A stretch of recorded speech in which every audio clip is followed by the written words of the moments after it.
Audio Jungle.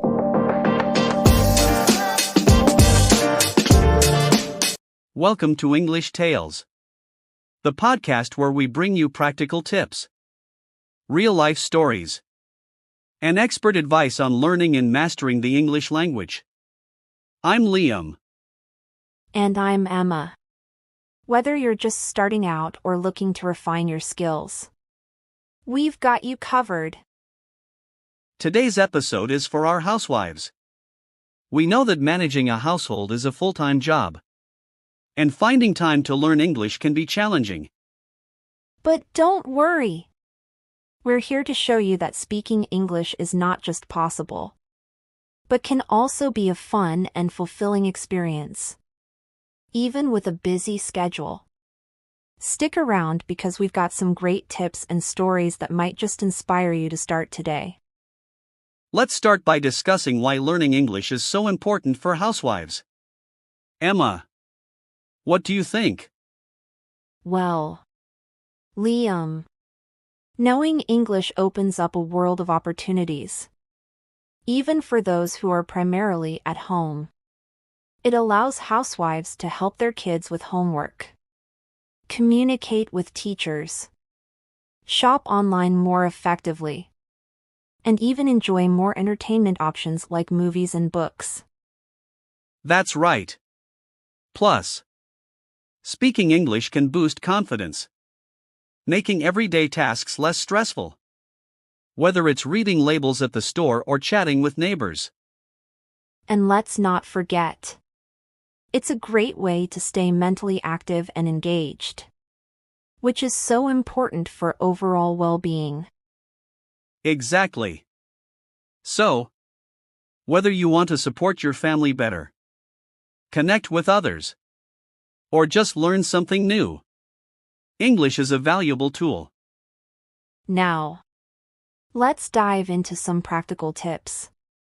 We know that time is a big factor. So how can housewives incorporate English learning into their daily routines?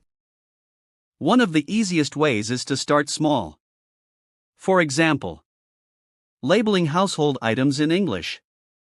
You'll be surprised at how much vocabulary you can pick up by just seeing those words every day. That's a great tip, Liam. Another idea is to use English during daily activities. If you're cooking, try reading the recipe in English. If you're cleaning, listen to an English podcast or watch English tutorials.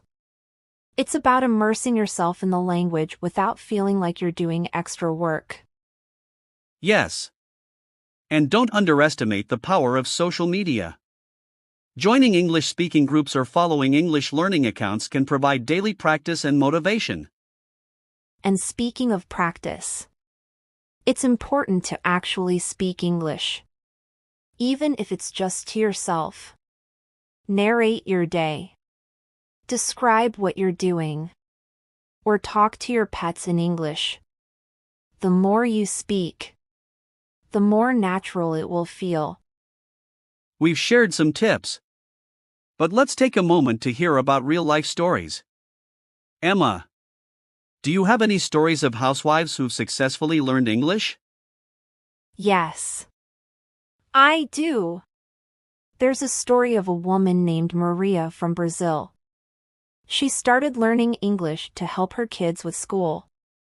She began by watching English cartoons with them and slowly moved on to using English in her cooking and cleaning routines. Within a year, she was confidently speaking English, and even started a small online business catering to English-speaking clients. That's amazing. It just goes to show that with consistent effort, anyone can learn English, no matter how busy they are. Absolutely. Another story is about Aisha from India. She started by joining an online English learning community. Through daily interactions, she not only improved her language skills but also made friends from around the world. Today, she's helping other housewives in her community learn English too. These stories are so inspiring. They remind us that it's not about where you start, but where you're willing to go. To all the housewives listening, remember, learning English doesn't have to be overwhelming. Take it one step at a time and celebrate your progress, no matter how small. That's right. And don't be afraid to make mistakes. Mistakes are just stepping stones to becoming better. Keep practicing. Stay motivated. And you'll get there. And most importantly, have fun with it. Learning a language is an adventure, so enjoy the journey.